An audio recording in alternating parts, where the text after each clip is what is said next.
একটা খুবই ইন্টারেস্টিং এবং গুরুত্বপূর্ণ প্রশ্ন নিয়ে কথা বলবো। যদি পরীক্ষায় প্রশ্ন আসে, সর্বপ্রথম বাংলা ভাষার ব্যাকরণ কে রচনা করেন? সর্বপ্রথম বাংলা ভাষার ব্যাকরণ কে রচনা করেন? তাহলে আমরা সবাই জানি এর উত্তর কি হবে? মনোয়েল দা আসুমসাও।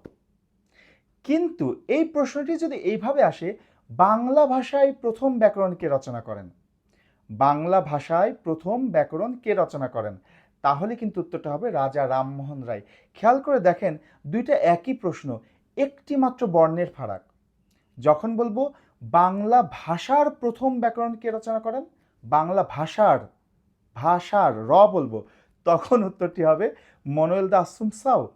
কিন্তু যখন বলবো বাংলা ভাষায় প্রথম ব্যাকরণ কে রচনা করেন, বাংলা ভাষায় অর্থাৎ অন্তঃস্থ হওয়া হবে, তখন কিন্তু উত্তরটা হয়ে যাবে রাজা রামমোহন রায়।